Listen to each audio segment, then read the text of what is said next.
Hello everybody! Today we're going to be talking about correlation and slope. And before we jump into this lesson, I want to let you know you have the option if a peer would like to plug in their laptop to the smartboard. They can drag the lectern over to the smartboard near where I have the Apple TV set up. They could unplug the Apple TV and plug in the cord to their HDMI on the laptop. So if that's something the class would like, that's fine. Just know there's going to be some pausing and playing required, so whoever is dealing with the laptop, just be prepared to hit pause and play. But one of those times would be now. I would like you to pause, do the warm-up, and then we can go over those answers together. Okay, hopefully you all have listened to my instructions and you've done the warm-up. So if you don't remember how to do fraction, addition, multiplication, subtraction, we're going to do that now. All it is I'm going to subtract the numerator first, so 12 minus 6 is 6. And then the denominator, 8 minus 2 is 6. I know that 6 divided by 6 is 1.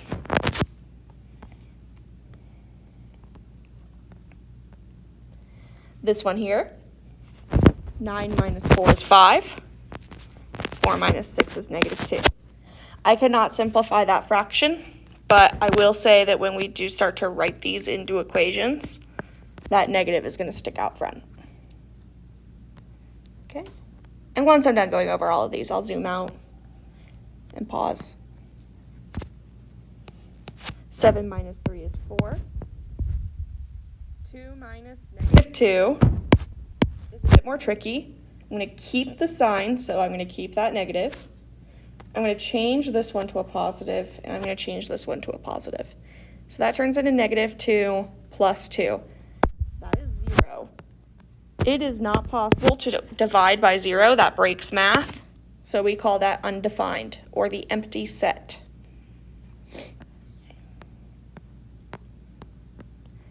Here again, I have minus a negative. I will keep the sign in front of the 8. That's positive.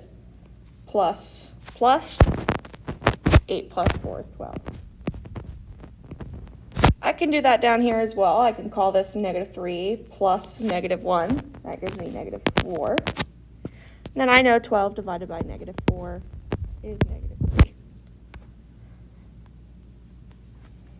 We will be doing quite a bit of fractions during this module, so if you need help with fractions, please make a note to yourself and ask me when I get back. To jump in, we are going to start with something you have probably seen before, which is scatter plots.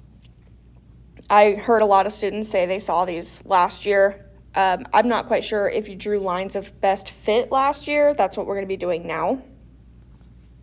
So if it has a positive correlation, I'm going to have a positive slope. That means my line will be going upwards. And to draw a line of best fit, it's kind of just a guesstimate situation. So just try to draw it through the middle of the points. You're essentially taking all these data points on the graph and finding a trend. So you're trying to find the average so that we can condense the data to tell one story that's a bit more straightforward. Same thing here. We kind of get the gist. The graph is going down. I don't know what the units are, but I know as something is happening, something else is decreasing. If I have a situation with no correlation, then I cannot draw a line of best fit. Lines of best fit are 4 correlations, either positive or negative. If there's none, then you can't draw one. So down here, we're going to determine whether the following shows a positive, negative, or no correlation and draw a line of best fit.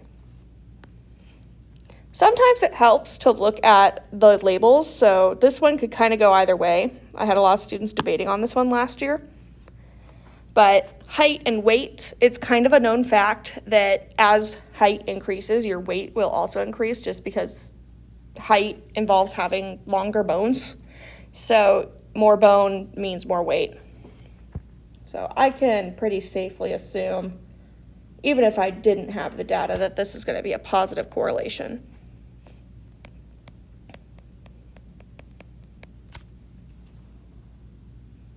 All right. library fines with books borrowed and fines in dollars. We're noticing there's no correlation here. And that kind of makes sense. Somebody could be an avid reader but forget to turn in their library books, so they have a lot checked out, but they are really bad at remembering to turn them in. Or somebody is not so much of a reader and they might check out the occasional book and turn it in immediately.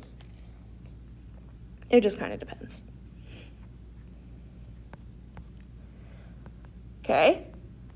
Years since 2000, landline telephones in the US, I think our knowledge of the world, so I'm making a connection to world here. I know landlines have been on the decline, especially since 2008 when iPhones came out, but you'll notice a little jump there in 2008, and as somebody who was alive at the time, I can tell you that there was initially a big pushback against the iPhones. People were criticizing them, they didn't think it was going to make it big, and then all of a sudden we needed it for everything. But this here is showing a negative correlation.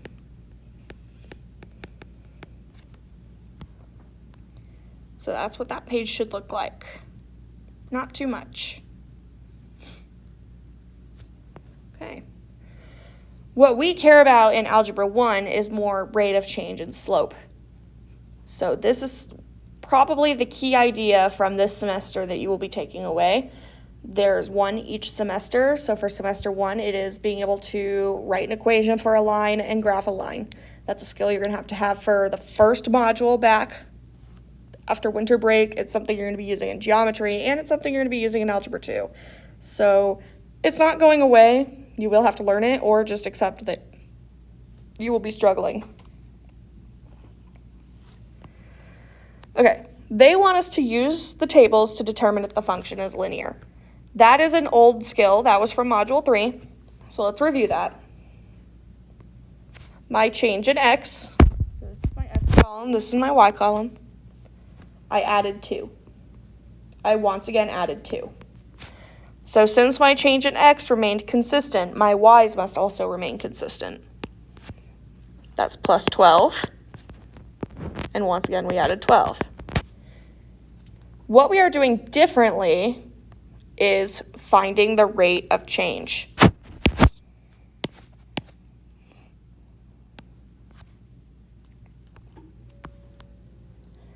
The rate of change, if I look at my gray box, is the change in y over the change in x. I know my change in y is that plus 12 right there. And if you're wondering what that little triangle out front is, that's called delta. That's a Greek letter. And it is commonly used in physics to say change in. But once again, my change in y was 12. My change in x was 2. I'm pulling that from here. 12 divided by 2 is 6. So my answer is 6. That is the rate of change.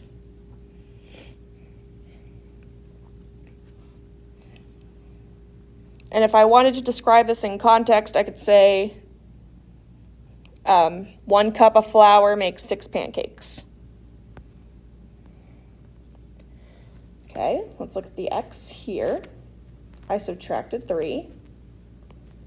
I subtracted 3 again, and again, and again. So since all my changes in x were consistent, all my y's must be consistent, otherwise it's not linear. This one we added 2.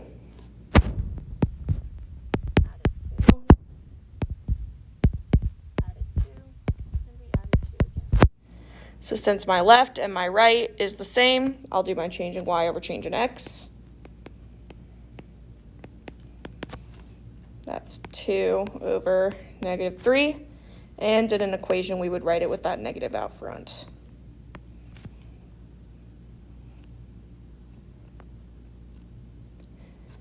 For our last table, I'll add 7. I added 7 again, and again, and again.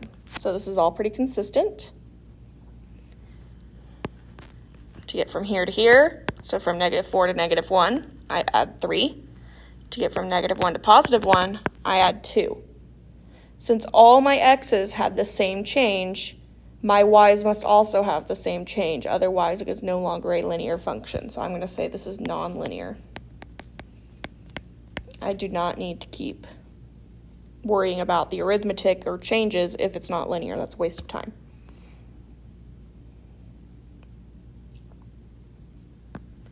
Let me box my answer here. There we go. So that's how we find rate of change from a table. Not entirely sure if that's on your test. I don't think you have one from a table on your test, but don't quote me. You do have several on your test looking for slope from ordered pairs. Here's how we're going to do that. I find it easier to label mine first because then I get mixed up with that formula up top. You'll see the y2 minus y1 over x2 minus x1 at the top. I'm not going to scroll because I don't want to make you too dizzy. But here's how we label them. So this is x1, y1.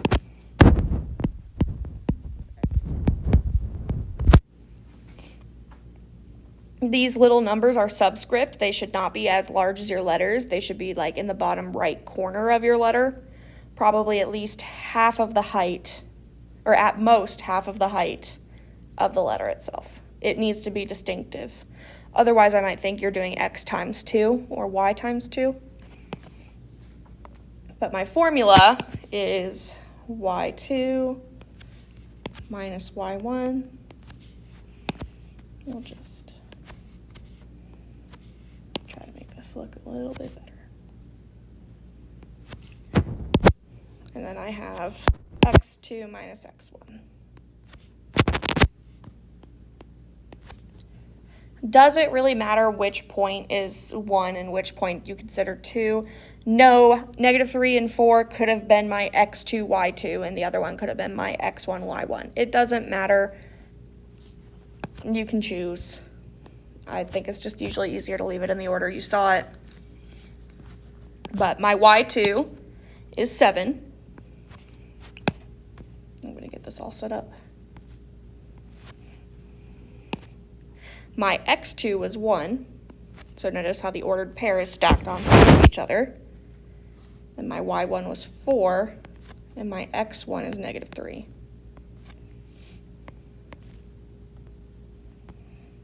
Seven minus 4 is 3. I'm going to keep the sign in front of the 1. I'm going to change my middle sign, and I'm going to change my last sign. So this turns into 1 plus 3, which is 3 over 4. So the slope of these points is 3 over 4.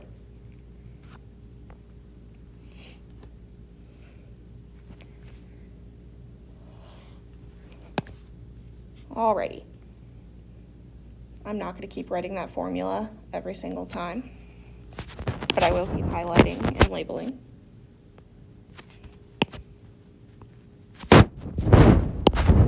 I'm going to identify my x1 and y1.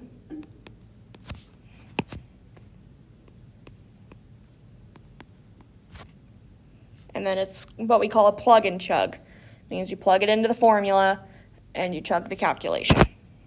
So in this case, y2 is -5 and x2 is 4. y1 is -5 and x1 is -2. I'm going to keep that negative in front of the blue 5. I'm going to change, so this turns into -5 plus 5. That's 0. And then I do still need to do the denominator, because if my denominator is 0, then it is undefined. But we'll keep the sign in front, so +4 plus over 6. Thankfully, my denominator is not 0, but my numerator is, and if I have 0 cookies and I'm giving them out to each friend gets 0 cookies. So my slope is 0. When my slope is 0, that is a horizontal line, and we will be graphing those eventually. Just know that a horizontal line is a very straight line, and if you don't remember which direction horizontal is, I encourage you to look at the front board where I have all that stuff labeled.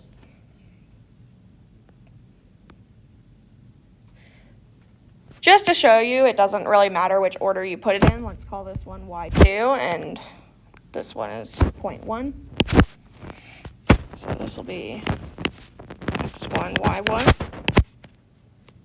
x2, y2. I'm going to set it up. You guys are not color coding, but you are free to grab a highlighter if you'd like. Highlight some of these points. So y2 is 3, x2 is -1. And then I have y1 is 1, and x1 is 4. So sometimes if you want to avoid the minus negative, you can make a judgment call there, but that might come after a little bit more practice.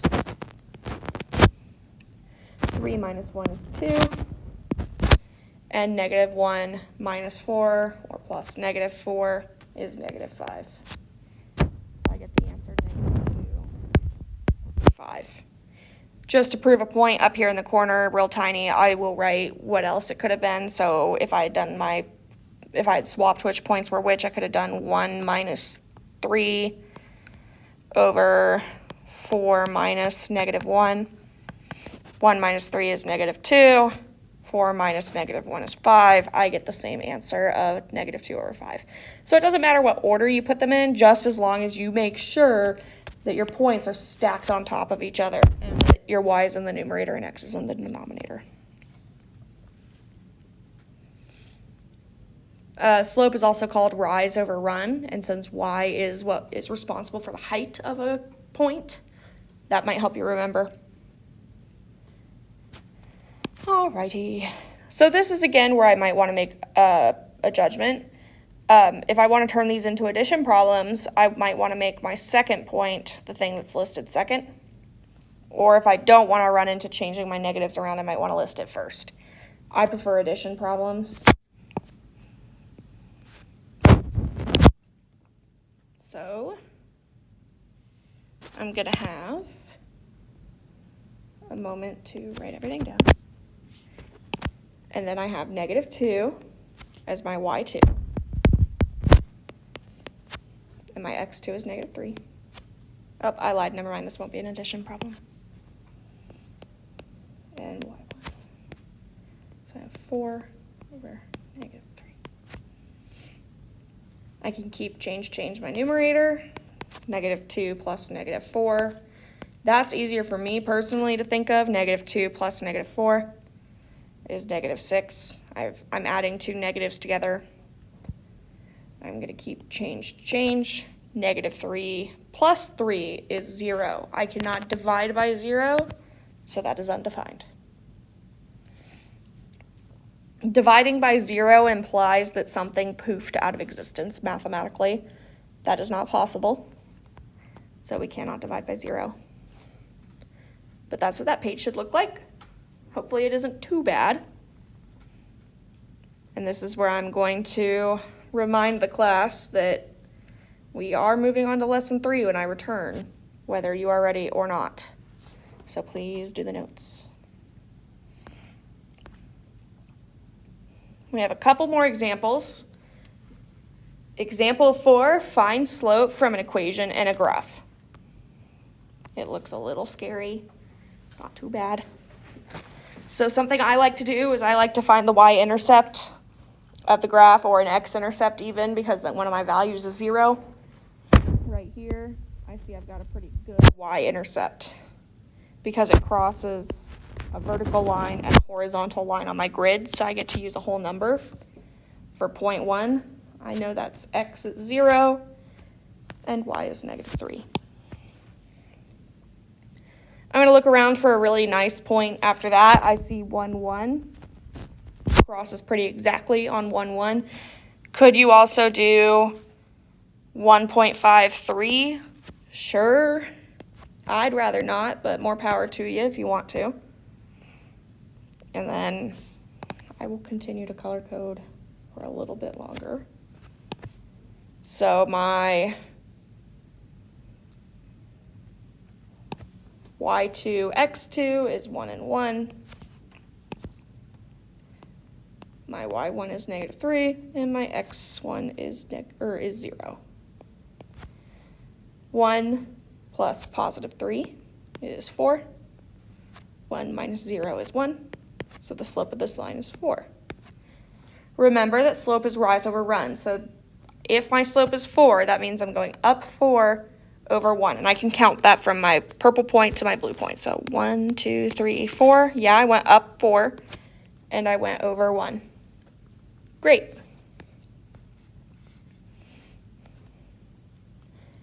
This one has a pretty nice y-intercept as well. I'll list that as my point 1. So 0, 4. And then I'm going to keep looking. And I have another point, 4, 1.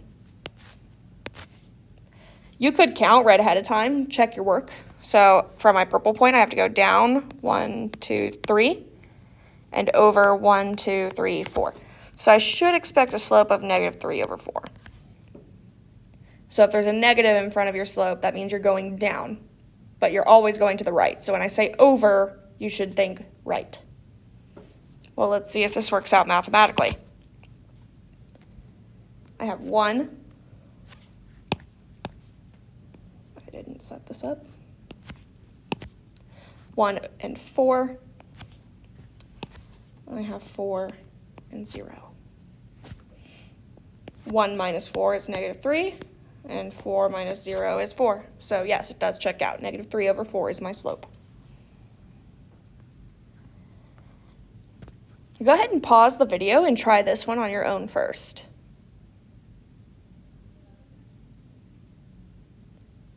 All right. I see a pretty nice y-intercept. You might have picked a different point. That's okay. And then I see a pretty nice x-intercept. Negative 3, 0. I could also count, so 1, 2, 3, 1, 2, 3. That's down 3 over 3, or down 1 over 1, if I were to simplify that fraction. So I should expect the answer negative 1. So 0 and negative 3. And then I have negative 3, 0. 0 minus negative 3 can be turned into 0 plus positive 3. Keep, change, change. So that's 3 over negative 3 minus 0 stays as negative 3. 3 divided by negative 3 is negative 1. So this is the left side of an absolute value function, or the parent of that I was mentioning yesterday, or for you guys, I think Wednesday. So it's been a hot minute since you've done some math. Okay, if any of that confused you, write it down. That way I can answer questions when I return. All right, now we're going to be talking about equations. How can I find a slope from an equation? This equation, y equals mx plus b, this is slope-intercept form.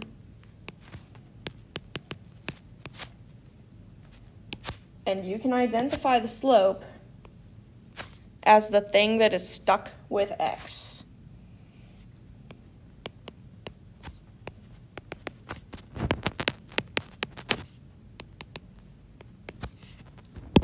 In this case, slope is 2.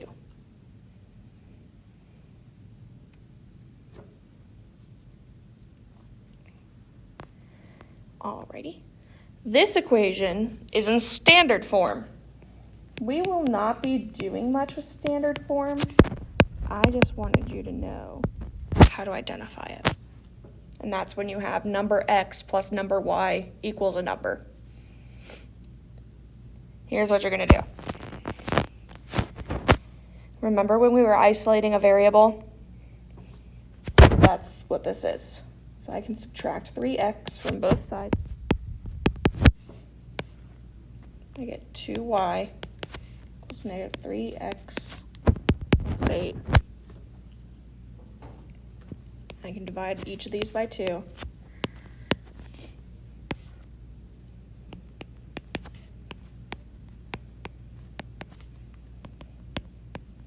And I get something that looks like that. This is now in slope-intercept form, so you can identify negative 3 over 2 as being the slope, or can be a little bit fancy with it. If you like formulas, this might be your preferred method. This is called AX plus BY equals C. So something else you can do is negative A over B. So in that case, A was 3, so negative 3 over 2, and call it a day. I'm fine with either. But on a test, I would need to see that little fraction right there, just so I could say you showed your work. And on a test, if they're asking you here, you could circle or highlight 2, just to show that you're thinking. Okay, our last one is another easy one. This is called point slope form. Think about it for a second.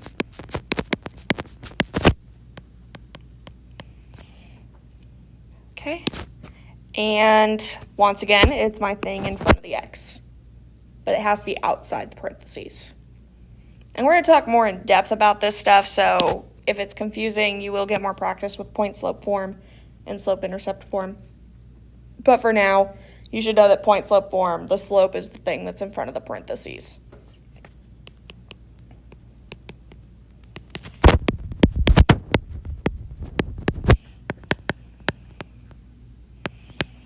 I think that's how we spell parentheses.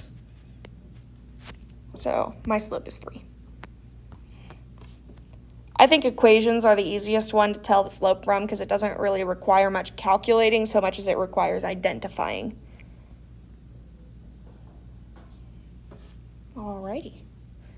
So I think this is the last thing we're going to do. No, it's not. We're going to be comparing rates of change. So the Jackson High School Student Council budget varies on the fundraising of the previous year. Find the rate of change for the 2000 to 2005 and 2010 to 2015 school years. Compare these values in context. Alrighty, so I'm going to look at this point here, my 2005 year. So I get the point 2005, 1675. And then this one here, I get the point 2000, 1350.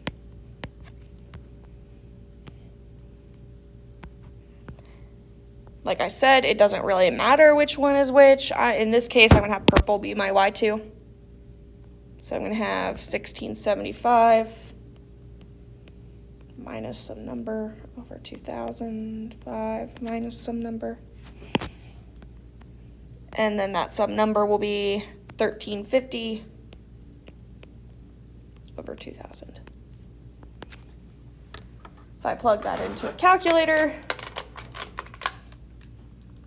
I get 1675 minus 1350 to be 325. And I could do 2005 minus 2000 be 5. And if we divide that, 5. So comparing this in context, student council gained, because it's a positive slope, we just calculated slope, $65 per year between 2000 and 2005.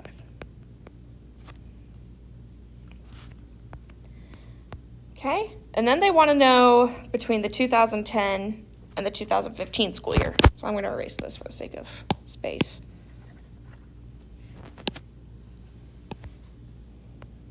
So I'm going to identify these points to be 2015. Oh, I can do better.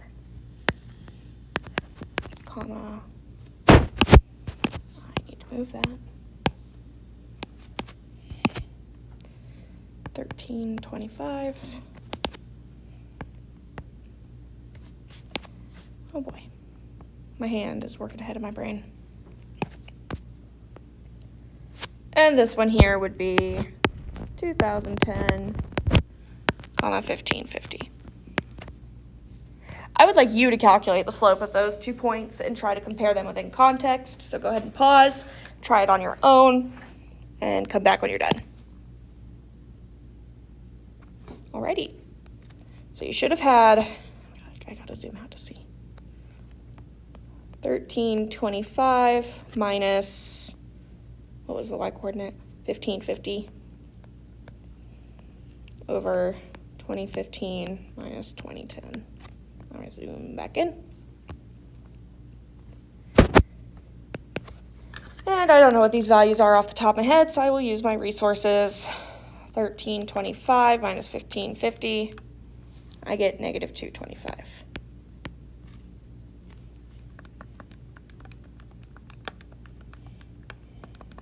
Let me double check that. Yeah, and that's over 5. So if I divide that, I get negative 45. And I'm out of room, but you can write down the student council lost $45 per year between 2010 and 2015, because that's a negative slope. It makes sense that they lost money. So that's what that page should look like. We are going to move on. I think this is the last thing we're doing, which is comparing slopes. And you do have a couple of test questions like it. And I was an absolute fool, and I left your homework problems, so number 2, the exact same. So that sucks for me. You're probably not too disappointed about it, though. Oh, no, spoilers. Well, not really. Those are posted. All right.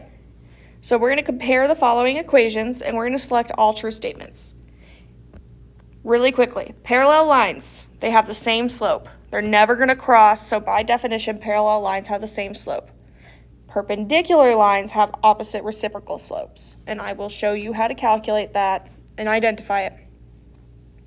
And then other lines that are neither parallel or perpendicular, their slopes are not related.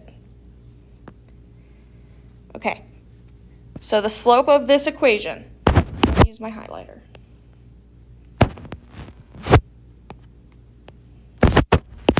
So the slope of this equation is 1 over 2. The opposite of 1/2 is negative 1/2.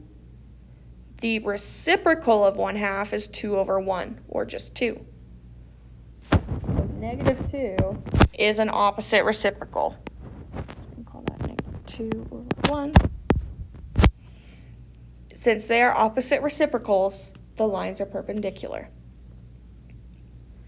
If they are perpendicular, then I need to find the absolute value of both slopes. The larger value is the steeper slope. The absolute value of 1/2 is 1/2, and the absolute value of negative 2 is positive 2. So I can say that g of x is steeper. On any of these problems, you can check at most 2 boxes. You'll only check 1 or 2. A line cannot be both parallel and perpendicular. Similarly, g of x and f of x, you can't say one is steeper than the other and then say the other one is steeper. Does that make sense? It's a contradiction. This one, they were very nice. They left in slope-intercept form, so I can identify. These have the exact same slope, so they're parallel, and they're equally steep. We love parallel lines.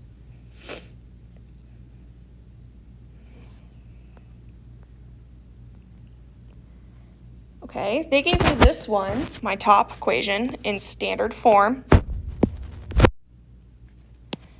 So remember what I said about A and B. Negative A over B. Negative 4 over 3. And then this one down here, my slope is 4 over 3. They are opposites, but they are not reciprocals. So they are neither parallel or perpendicular. However, the absolute value of negative 4 over 3 and the absolute value of positive 4 over 3 are the same, so they are equally steep.